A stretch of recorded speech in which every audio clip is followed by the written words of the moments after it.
ওসমান হাদি যে লেভেলের জ্ঞান অর্জন করেছে, ওই লেভেলের 1000 ভাগের 1 ভাগ জ্ঞান বর্তমান বাংলাদেশের অধিকাংশ যুবকের মধ্যে নেই।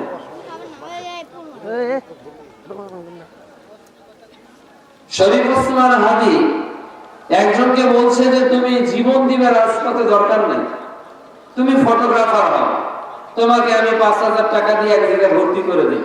ও বলছে যে আমার সময় নেই আসলে। তার মানে জীবন দিতে এদেশের যুবকরা প্রস্তুত, লেখাপড়া করতে রাজি না। বাংলাদেশের যুবকরা বক্তার সঙ্গে তাল মিলিয়ে লাভ মেরে স্টেডে মানে বক্তার জন্য জীবন দিতে রাজপথে নামে।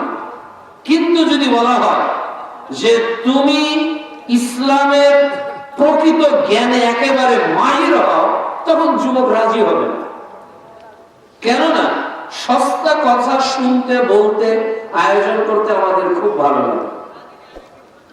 এজন্য নীতিহীন পথে আমরা সকলেই পাড়ি দিচ্ছি।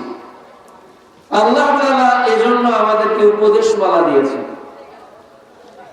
কোরআন এবং সুন্নাহ হলো আমাদের গাইডলাইন জান্নাতে যাওয়ার।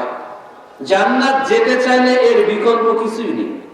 কোরআন ও হাদিসের আলোকেই জীবন সাজাতে হবে, ওয়াদা করতে হবে নিজেকে পরিবর্তনের জন্য।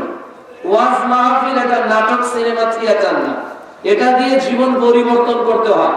জীবনের শপথ নিয়ে নতুন পথকে মাড়ি দেওয়ার মেজাজ তৈরি করার নাম এই আলোচনা বৈঠক। দীর্ঘ সময় ধরে বিদগ্ধ আলোচকগণ আপনাদেরকে সুন্দর সুন্দর বিষয়ের উপর অনেক আলোচনা করিয়েছে। আমরা দোয়া করি আল্লাহ তাআলা যেন এগুলো আমাদেরকে মানার তৌফিক দান করেন। আল্লাহুম্মা আমিন। আল্লাহ রাব্বুল আলামিন বলেন যে ওয়াযাক্কির, নবী তুমি উপদেশ দাও। কেন? ফাইন্নাল যিকরা তানফাউল মুমিনিন, উপদেশ মুমিনের জন্য উপকারী। যে নিজেকে মুমিন মনে করে তার জন্য উপদেশ কল্যাণকর। যে মনে করে যে উপদেশ গ্রহণ করবে যদি লোকটা মুমিন হয়, তাহলে তার জন্য মঙ্গল। এই ছেলে, এখানে কথা হচ্ছে কেন? রাস্তায় অনেকেই দাঁড়িয়ে আছে, যদি প্রয়োজন হয় গিয়ে ঘুমান। আমি চাই না যে আপনি আমার জন্য কষ্ট করে দাঁড়িয়ে থাকবেন।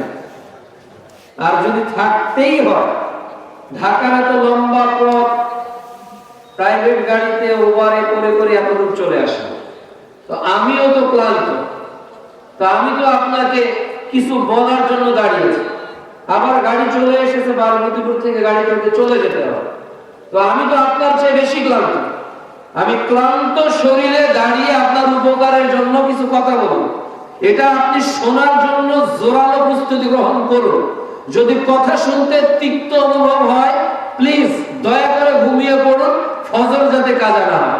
আর যদি মনে করেন যে এসেছে আলোচনা শুনে যাব, তাহলে এক খেয়ালে চুপ করে আলোচনা শুনবেন, এটা আপনার প্রতি আমার বিনীত অনুরোধ।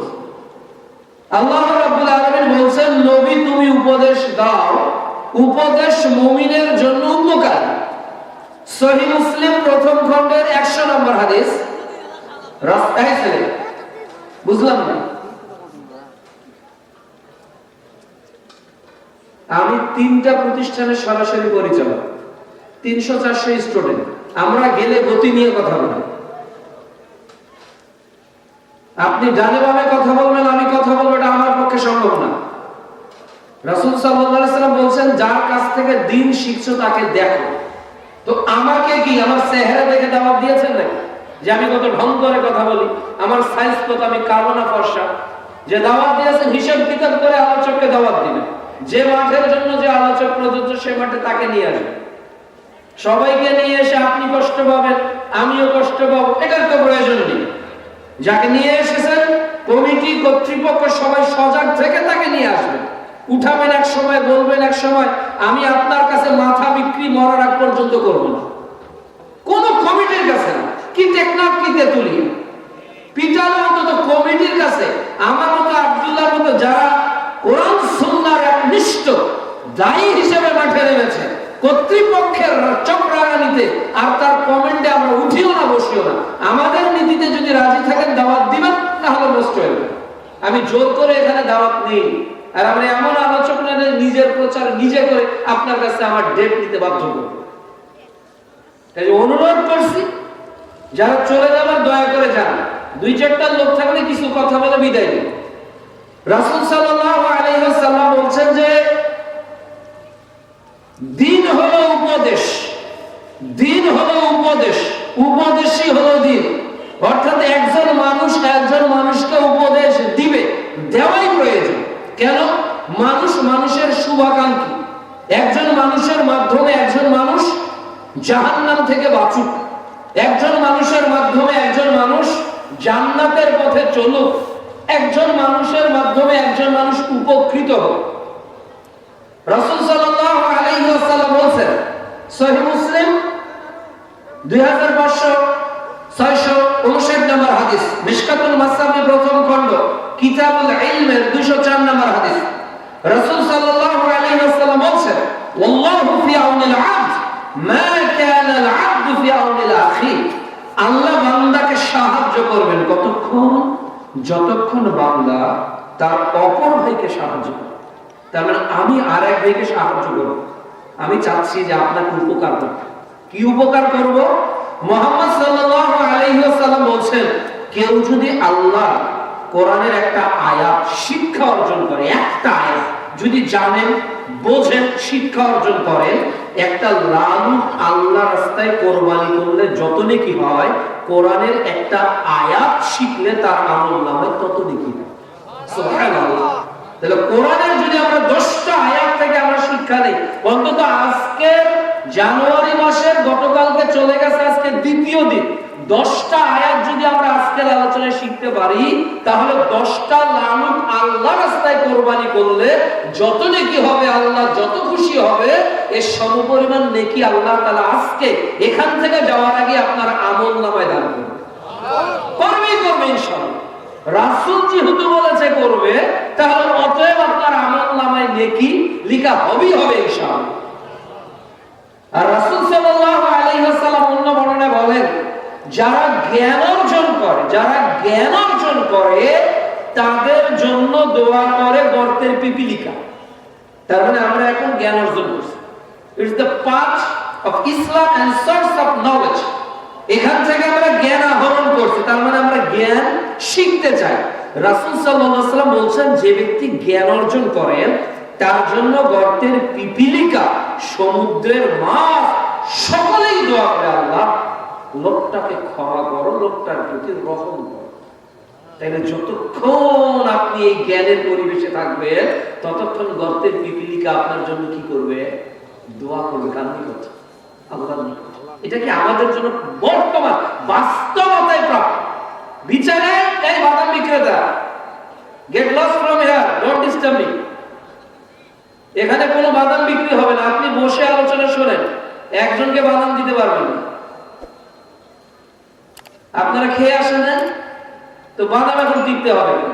আমি আপনার বাদাম পেপার থেকে দামি কথা বলার জন্য এখানে দাঁড়িয়েছি। দয়া করে পরিবেশকে শান্ত করুন।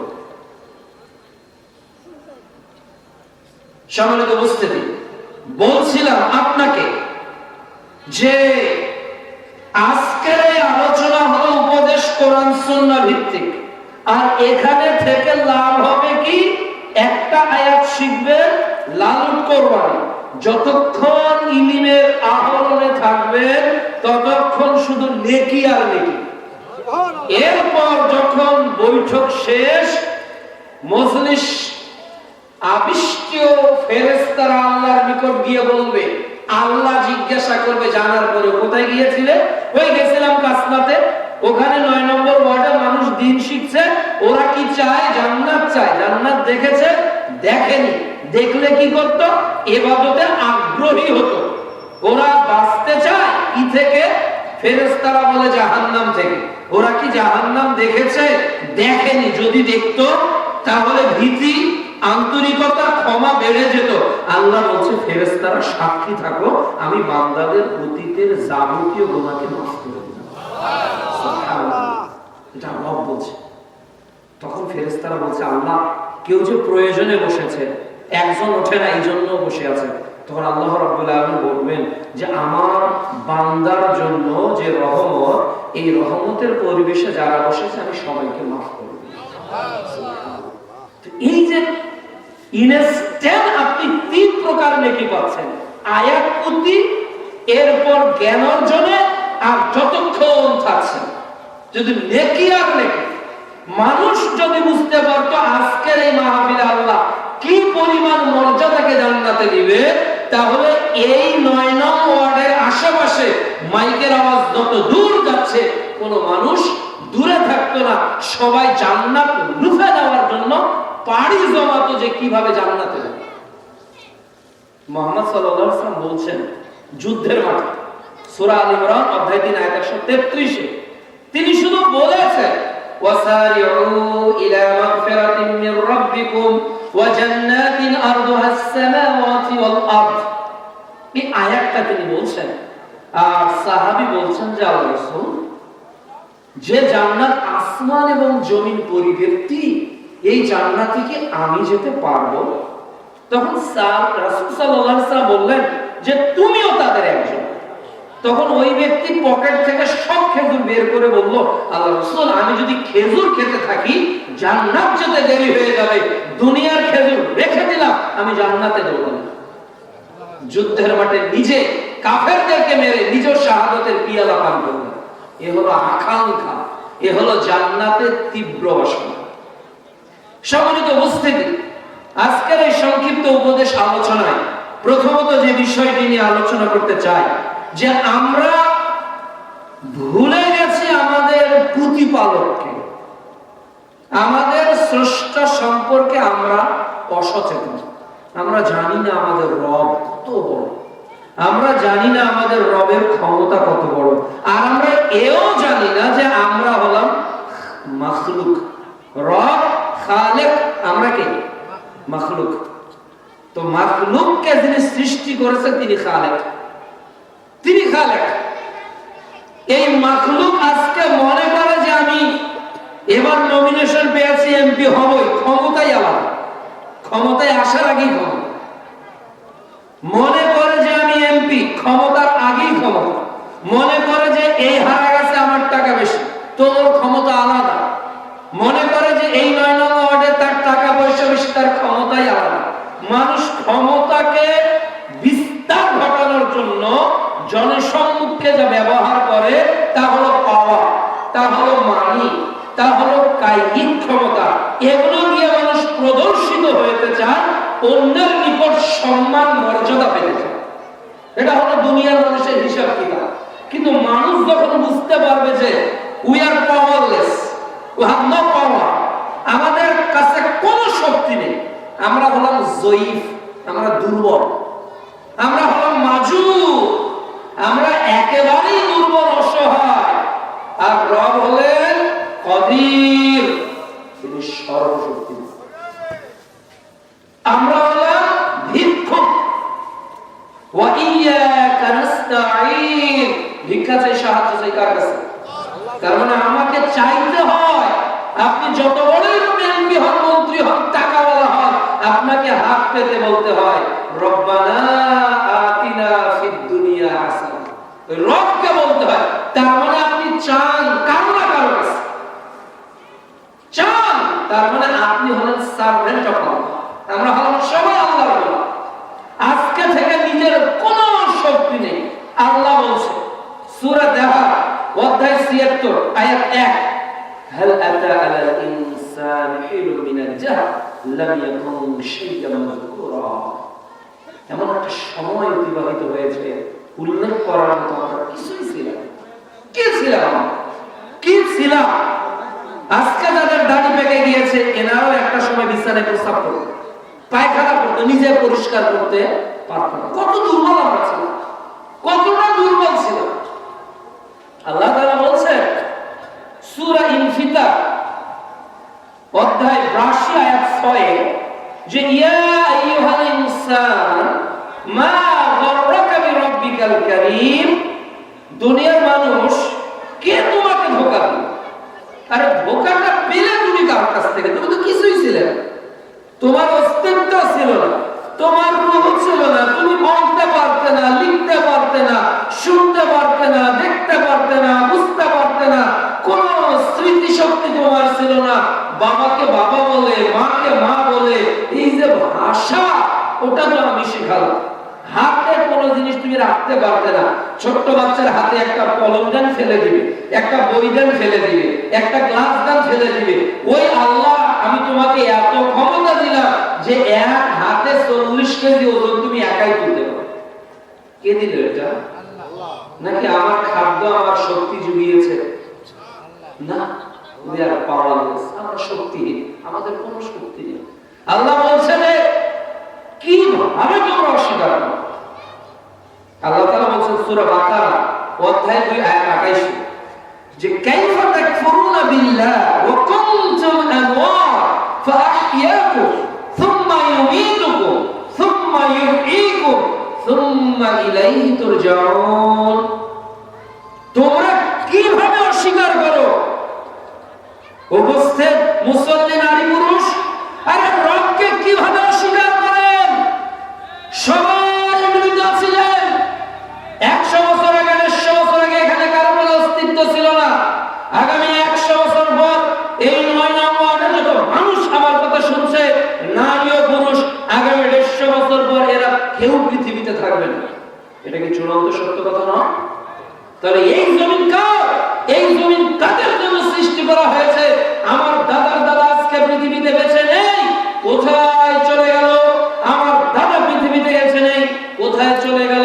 আমার বাপ চলে যাবে, আমি চলে যাব, আমার পরবর্তী জেনারেশন যারা 50, 150, 200, 500 বছর পর আসবে তারাও দুনিয়া থেকে চলে যাবে।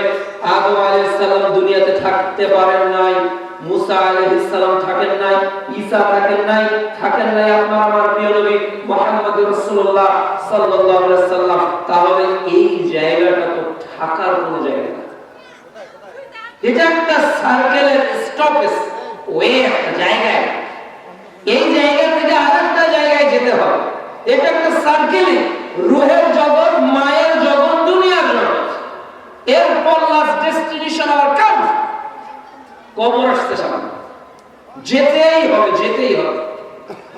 রেকর্ড করা মানুষ হলো 3 বারের প্রধানমন্ত্রী, হয়নি? লাখ লাখ মানুষ, কিন্তু আলটিমেটলি তাকে তো কবরের বাসিন্দাই হতে হলো, তাই না? আল্লাহ তাকে মাফ করুন আমার দোয়া। কিন্তু কবরে তো যেতে হবে। যারা এখন তার জায়গায় বা আগামীতে তাদের পর যারা তার জায়গায় আসবে, সবাইকে বলবে না? সবাইকে তো মরতে হবে।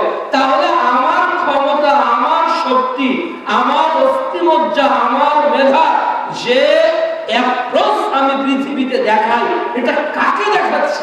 কাকে বোঝাচ্ছে? আলীকে। আল্লাহ বলছে যে মা গর্রকা বিরব্বিকাল কারীম, কে তোমাকে ধোঁকা দিল? কে তোমাকে ধোঁকা দিল? তুমি টাকার কারণে কত টাকার মালিক? তোমার ক্ষমতা কয় ইউনিয়নে চলে? তোমার ক্ষমতা কয়টা দেশে চলে? তোমার কথায় কয়জন ভক্তি করে? কিসের ক্ষমতা? সূরা বাকারার 28 নম্বর আয়াতে আল্লাহ বলছে তোমরা তো মৃত ছিলে, আমি জীবন দিয়েছি, আমি প্রাণ দিলাম। সূরা মুলক অধ্যায় 67 আয়াত 2 আল্লাহ বলছে আল্লাযী খালাকাল মাউত ওয়াল হায়াত, আমি সৃষ্টি করেছি মৃত্যুকে আর জীবনকে। আমি তো মৃত্যুর স্রষ্টা, আমরা মরব। সূরা ইমরান অধ্যায় 3 আয়াত 185 কুল্লু নাফসিন যায়িকাতুল মাউত, প্রত্যেক প্রাণীকে মৃত্যু স্বাদ গ্রহণ করতে হবে। আমরা একদিন মরে যাব, এই দুনিয়া থেকে একদিন সবাই চলে যাব। আল্লাহ বলছে তোমরা কিভাবে আল্লাহকে অস্বীকার করো? ভুলে যাও কিভাবে? তোমরা তো মৃত ছিলে, আমি জীবন দিয়েছি। কত দিনের জীবন? কত বছর বাঁচবে? কত আয়ুষ্কাল পাবে? কি করবে? আল্লাহ বলছে সুম্মা ইউমীতুকুম, তোমার জীবনের পর আবার বাঁচবে না, মরাটাই শেষ। সুম্মা ইউহয়ীকুম, আবার জীবিত হবে। সুম্মা ইলাইহি তুরজাউন, আমার নিকট আবার ফিরে আসবে। তাহলে আমার জীবন আমার নিয়ন্ত্রণে নেই, আমার মরণটাও আমার নিয়ন্ত্রণে নেই, আমার শৈশব আমার নিয়ন্ত্রণে নেই, আমার যৌবন আমার নিয়ন্ত্রণে থাকবে না। আমার যৌবনকে আমি নিয়ন্ত্রণ করতে পারবো না। আমার বৃদ্ধ পৌরত্ব যাবে, পৌরত্বে একেবারেই মৃত্যুর দ্বার প্রান্তে চলে যাবে। কেউ তার বয়সকে 1 মিনিটের জন্য আটকে রাখতে পারবে না, কেউ পারবে না। এরপর আল্লাহ বলছে কিভাবে কুফরি করবে। সূরা তোহা অধ্যায় 20 আয়াত 55 আল্লাহ বলছেন মিনহা খালাকনাকুম ওয়া ফিহা নুঈদুকুম ওয়া মিনহা নুখরিজুকুম তারাতান উখরা।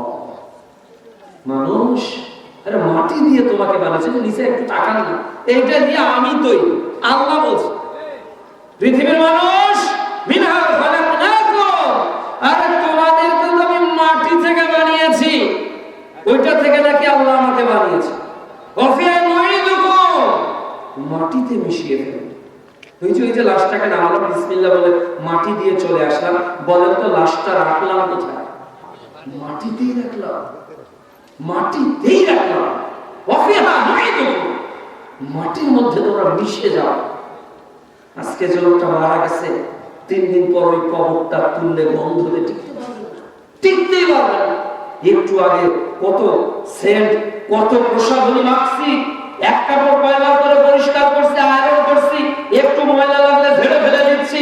নিজের গায়ের সুঘ্রাণ চতুর্দিকে মানুষকে আপ্লুত করে ফেলছে, কিন্তু লাশ যেদিন হব ওই দিন গন্ধ বের হবে আমাদের শরীর, পচবে পচবে পচবে, বস্তু বস্তুগুলো পচবে, শরীরটা পচে যাবে, আকৃতি পরিবর্তন হয়ে যাবে, হাড় বের হবে, এগুলো পচা শুরু করবে, মাটির সাথে মিশে যাবে। وفيها نعيدكم সব ومنها نخرجكم تارة أخرى, মিশিয়ে দিয়ে শেষ হবে না।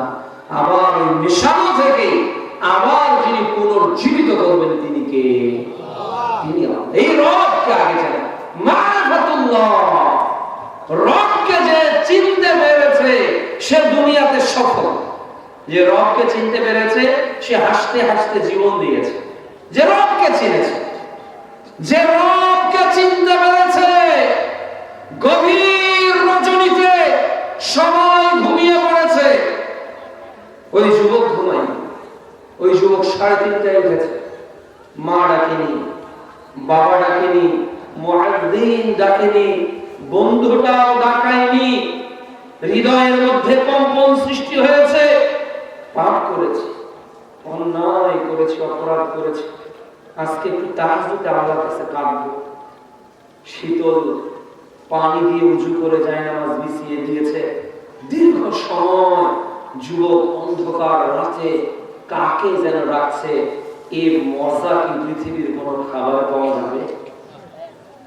এই মজা কি স্ত্রীর ভালোবাসায় পাওয়া যাবে? যারা রবকে চিনতে পেরেছে, যারা রবের জন্য পাগল, তাদের কাছে দুনিয়াটা কিছুই না, তাদের কাছে দুনিয়াটা কিছুই না।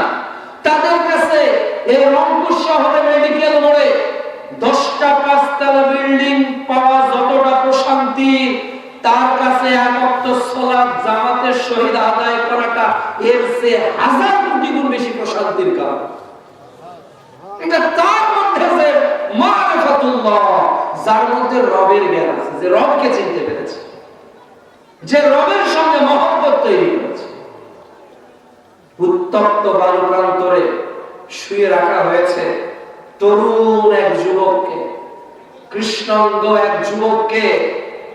বিশাল আকৃতির পাথরটা কয়েকজন মিলে বুকে চাপিয়ে দেওয়া হচ্ছে, আর পা দিয়ে আঘাত করা হচ্ছে শরীরে। বলা হচ্ছে ঈমান ছাড়ো, লাত মানাত উজ্জাতের প্রতি ঈমান আনো। রক্ত ঝরছে বুক থেকে, রক্ত ঝরছে পেট থেকে, রক্ত ঝরছে কাঁধ থেকে, গোটা দেহটা রক্তাক্ত হয়ে গেছে। কৃষ্ণাকৃতির এক তরুণ যুবক রক্তে রক্তাক্ত হয়ে বুকের উপর পাথর চাপা নিয়ে উত্তপ্ত বালুর উপর শুয়ে থেকে এক আঙ্গুলি উপরের দিকে বলছে, আহার আহার আহার। এই ভালোবাসা যে কি মজা, এটা পৃথিবীর কোন সম্পদ দিয়ে বোঝানো সম্ভব নয়। এটা হলো রবকে চিনা। আজকে মানুষ নেতা 1000, 2000, 5000 টাকা দিবে, সকাল থেকে নেতার পিছনে মাইকিং, পোস্টারিং, রাত দিন সময় দিচ্ছে, খালি নেতাকে পাম্প দিতে দিতে, গ্যাস দিয়ে পাম্প দেয়, কত প্রকার আপনি ছাড়া ভালো কে, আপনি ছাড়া ভালো কে বলতে বলতে, কেন ওই যে 2000 টাকা দিচ্ছে, যদি 5 দিন খাটিয়ে 1 টাকাও না দেয় তখন বোঝা যাবে যে কে নেতা আর কে কর্মী। সবাই টাকার গোলাম। Money is the second lord of the world. আমরা টাকাকে দ্বিতীয় আল্লাহ বানিয়েছি। এজন্য আজকে নীতিহীন হয়ে গেছে, আদর্শহীন হয়ে গেছে। আজকে টাকার নিকট সবাই বিক্রি হয়ে যাচ্ছে, রবকে আছে না। এই জন্য রবকে সবার আগে জানা, এটা স্মরণ করে রবকে চেনেন। কে আপনার রব? কে আপনার প্রতি ইহসান করেছে? আপনার মুখের ভাষা, কিছু লোক হঠাৎ করে বোবা হয়ে যায়, স্টপ করেছে আর কথা বলতে পারে না। হঠাৎ করে স্টপ করেছে, ডান হাত ডান পা চলে না। হঠাৎ করে স্টপ করেছে, বাম হাত বাম পা চলে না। এক গ্লাস পানি এইভাবে তুলতে কাঁপতেছে, আর খেতে পারে না, খেতে পারে না। একটু আগেই যে সবল ছিল, এখন সে দুর্বল হয়ে গেল। কে করবে? সবলকে দুর্বল, দুর্বলকে সবল কে করে? আল্লাহ তাআলা। এই জন্য রবের মারফত সবার আগে জানা হবে। এই জন্য রবকে জানো, রব সম্পর্কে গাফেল হবে না। 2, আল্লাহ দ্বীন, যেটা নিয়ে আমাদের বেড়ে উঠতে হবে। দ্বীন, সূরা আল ইমরান অধ্যায় 3 আয়াত 19, ইন্নাদ দীন ইনদাল্লাহিল ইসলাম। আল্লাহর নিকট মনোনীত জীবন বিধানের নাম কি? বলেন, এর নাম কি? ইসলাম। ইসলাম মানে ইসলাম শিক্ষা বই 1 2 3 4 5 6 এর Islam is the complete code of life. পূর্ণাঙ্গ জীবন বিধানের নাম ইসলাম। ইসলামে সব আছে। ইসলাম অনুযায়ী পুরো লাইফটাকে সেট করতে হবে।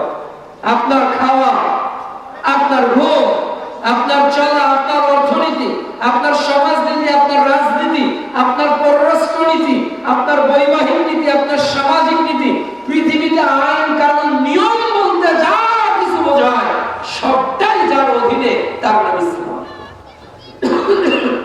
সবটাই যে অধীনে পরিচালিত হবে। একটি মানুষ কিভাবে বেড়ে উঠবে ইসলাম বলে দিয়েছে। 7 বছর বয়সে একটা মানুষকে কি নির্দেশ করতে হবে ইসলাম বলে দিয়েছে। বয়স 10 বছর হলে কি করতে হবে ইসলাম বলে দিয়েছে। যৌবন আসলে যুবকের কি করতে হবে ইসলাম বলে দিয়েছে। যুবতী মনটা যৌবনে পদার্পণ করলে কি করতে হবে ইসলাম বলে দিয়েছে। আপনার টাকা হয়েছে নেশাব পরিমাণ কি করতে হবে ইসলাম বলে দিয়েছে। রমাদান